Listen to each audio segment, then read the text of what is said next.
लोकसभा चुनाव की समाप्ति के बाद अब उपचुनाव का दौर शुरू हो चुका है। पिछले 6 महीनों में कुछ विधानसभा क्षेत्रों के विधायक चुनाव लड़कर संसद सदस्य बन गए, कुछ जगह विधायकों की मृत्यु हो गई, कुछ जगह हिमाचल प्रदेश में कुछ ऐसी घटनाएं घटी जिसमें क्रॉस वोटिंग की वजह से कुछ विधायकों को अयोग्य घोषित करके पार्टी हटा दिया गया। बहरहाल तमाम अलग अलग तरह की दिक्कतों के बीच आज 10 जुलाई को 7 राज्यों की 13 विधानसभा सीटों पर चुनाव हो गया है और 13 प्रत्याशियों के भाग्य का फैसला 13 जुलाई को मतगणना के बाद तय हो जाएगा कि कहां से कौन विधायक जीता है। बहरहाल आज 10 जुलाई को जिन 7 राज्यों की 13 विधानसभा सीटों पर मतदान हुआ है उसमें बिहार की 1, मध्य प्रदेश की 1 सीट, उत्तराखंड की 2 सीटें, वेस्ट बंगाल में 4 सीटें, तमिलनाडु में 1 और हिमाचल प्रदेश की 3 सीटों पर चुनाव हुए हैं।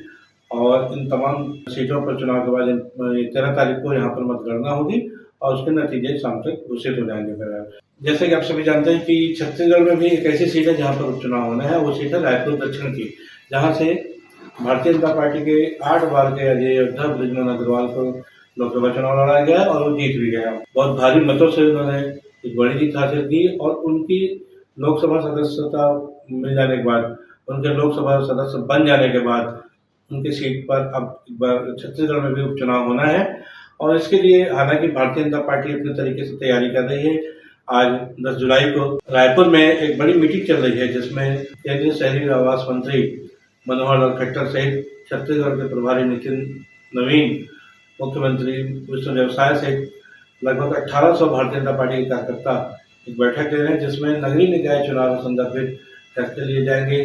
छत्तीसगढ़ में जो सदस्यता अभियान है उसको लेकर भी बातचीत होगी और उसमें ये भी बातचीत होगी निश्चित रूप से कि ये जो उपचुनाव रायपुर दक्षिण विधानसभा का है होना है उसमें से भारतीय जनता पार्टी से किसको प्रत्याशी बनाया जाए। आपको बता दें कि 1990 में बृजमोहन अग्रवाल को पहली बार विधानसभा की टिकट मिली थी, तब से लेकर के वो अभी 2023 तक 8 चुनाव लगातार जीत चुके हैं, अजय योद्धा है ये कहा जाए तो कोई अतिशयोक्ति नहीं होगी। अब जबकि 2024 के लोकसभा चुनाव में उन्हें रायपुर लोकसभा से टिकट दे दी गई थी और वो चुनाव जीत भी चुके हैं, तब उनकी जगह कौन, ये तो अपनी जगह है, ये सवाल है जिस पर मंथन आज पार्टी के कार्यकर्ताओं के बीच रायपुर में हो भी रही है। वहां पर कांग्रेस भी इस चुनाव को लेकर के निश्चित रूप से जागरूक है और उत्साहित भी है। आपको बता दें कि बृजमोहन अग्रवाल के खिलाफ कोई भी प्रत्याशी भले लड़ता जरूर था लेकिन उसको ये लगता था कि शायद ही जीत पाऊंगा, अपनी जीत के प्रति आश्वस्त नहीं रहता था। अब चूंकि 8 बार के अजय योद्धा लोकसभा चले गए हैं तो इसलिए कांग्रेस के मन में भी ये सपना आ रहा है कि रायपुर दक्षिण की सीट कांग्रेस अब जीत सकती है क्योंकि वहां पर उनके विरोध में भाजपा के बृजमोहन अग्रवाल नहीं रहेंगे। तो भारतीय जनता पार्टी से कौन प्रत्याशी होगा कौन नहीं होगा ये तो अलग बात है। कांग्रेस के लोग जो खासतौर पर सोच रहे हैं कि अब हम बृजमोहन अग्रवाल के न रहने पर सीट को जीत सकते हैं, उसमें जो 4 प्रमुख नाम चल रहे हैं उन पर आज हम चर्चा करना चाहेंगे और वो 4 नामों में सबसे जो बड़ा नाम आता है, मजबूत नाम जो सशक्त दावेदार के रूप में, वो है प्रमोद दुबे का। प्रमोद दुबे छात्र राजनीति से कांग्रेस की राजनीति में आए और वो वर्तमान में सभापति हैं। पिछले नगरीय निकाय चुनाव में उन्होंने 5 साल तक कांग्रेस के महापौर के रूप में उन्होंने अपनी जिम्मेदारी निभाई।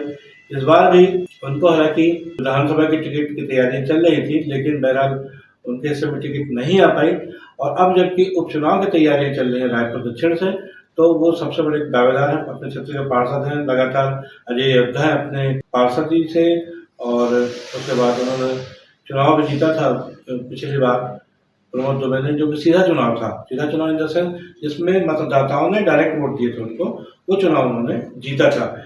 तो प्रमोद दुबे एक बड़े दावेदार के रूप में इस उपचुनाव में सामने रहेंगे कांग्रेस की टिकट के लिए, जो कि भाजपा के प्रत्याशी का मुकाबला कर सकते हैं। और उसके अलावा जो दूसरा नाम आ रहा है वो एजाज ढेबर का। एजाज ढेबर वर्तमान समय में महापौर नगर पालिक निगम रायपुर के। एजाज ढेबर ये वो नाम है, इनके लिए भी विधानसभा की चर्चा चल रही थी कि इनको भी बृजमोहन अग्रवाल के खिलाफ चुनाव लड़ाया जा सकता है लेकिन उनको भी टिकट फाइनल नहीं हो पाई। लेकिन एक गद्दावर नेता होने के साथ ही साथ जो है भूपेश बघेल के काफी करीबी नेताओं में एजाज ढेबर का भी नाम आता है और भूपेश बघेल वो शख्सियत है कि आज भी छत्तीसगढ़ की कांग्रेस की राजनीति में सबसे बड़ा नाम है। तो प्रमोद दुबे के बाद यदि कोई दूसरा सशक्त दावेदार कांग्रेस की तरफ से कोई रायपुर दक्षिण की सीट का होगा तो वो होगा एजाज ढेबर, जो वर्तमान में महापौर भी है। अब तीसरे नाम की बात करें वो है आकाश शर्मा की।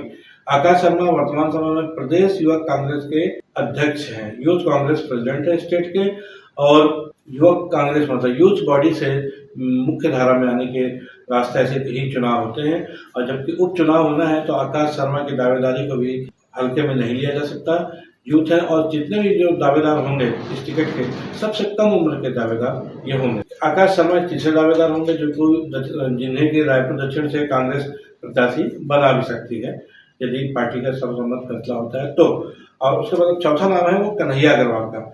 आपको कन्हैया अग्रवाल हालांकि जाना पहचाना नाम है। 2019 में बृजमोहन अग्रवाल के खिलाफ इनको कांग्रेस ने प्रत्याशी बनाया था। मूलतः कवर्धा से भी कनेक्टेड है, रायपुर से भी संबंध है और व्यापारी वर्ग से इनका सीधा संबंध है। हालांकि उस समय 2019 के चुनाव में बृजमोहन अग्रवाल के खिलाफ चुनाव हार गए थे और 2023 में उनको टिकट नहीं दी गई थी। इसलिए अब चूंकि बाई इलेक्शन होना है तो कन्हैया अग्रवाल एक बार फिर अपनी दावेदारी के लिए प्रयासरत हैं और ये माना जाएगा कि कांग्रेस पार्टी उनके नाम पर भी विचार विमर्श कर सकती है। बहरहाल ये वो चार नाम जो हमने बताया आपको, प्रमोद दुबे, एजाज ढेबर, आकाश शर्मा और कन्हैया अग्रवाल। और कांग्रेस इन चारों में से किसी एक नाम पर दांव खेल सकती है। लेकिन ये है कि भारतीय जनता पार्टी तो प्रत्याशी कौन होगा इस पर भी पत्ते नहीं खुले हुए हैं। और ये माना जा रहा है कि जिस तरह से आज 7 राज्यों के 13 विधानसभा सीटों के आज चुनाव हो चुके हैं, बहुत जल्द बची हुई सीटों पर मतलब बचे ऐसे विधानसभा सीटों पर जहाँ पर किन्हीं भी कारणों से सीटें खाली हुई हैं वहाँ पर उपचुनाव कराने के लिए निर्वाचन आयोग तारीख देगा। क्योंकि पिछली जो जिन सीटों पर आज चुनाव हुए वो 14 जून को उसकी अधिसूचना जारी हो गई थी और आज 10 जुलाई को मतदान हो गया है। इसलिए निर्वाचन आयोग आने वाले समय में बहुत जल्द अन्य सीटों के लिए भी उपचुनाव की घोषणा कर सकती है, नोटिफिकेशन जारी कर सकती है। इसलिए देखना है कि छत्तीसगढ़ में ये जो एकमात्र सीट है जहाँ से उपचुनाव होना है रायपुर दक्षिण का, उसके लिए निर्वाचन आयोग नोटिफिकेशन कब जारी करता है और उसके बाद कांग्रेस और भारतीय जनता पार्टी किन किन अपने प्रत्याशियों को चुनाव मैदान में उतरती है। और सबसे महत्वपूर्ण सवाल जो है वो ये रहेगा कि 1990 से लगातार चुनाव हार रही कांग्रेस क्या 2024 के उपचुनाव में अपनी जीत का परचम लहरा पाएगी? ये बहुत बड़ा सवाल है। इसका जवाब इंतजार आपको भी होगा और हमको भी होगा। तो तब तक कीजिए इंतजार, बने रहिए न्यूज़ 220 के साथ। मैं हूँ बीडी निजामी और आप देख रहे हैं न्यूज़ 220। हमारा ये रायपुर दक्षिण विधानसभा सीट के उपचुनाव से संबंधित चुनावी विश्लेषण कैसा लगा इस पर अपनी राय अवश्य दीजिएगा। कल फिर मिलेंगे किसी नई ताजा तरीन खबर या विश्लेषण के साथ। तब तक के लिए दीजिए इजाजत। जय हिंद, जय भारत, जय छत्तीसगढ़।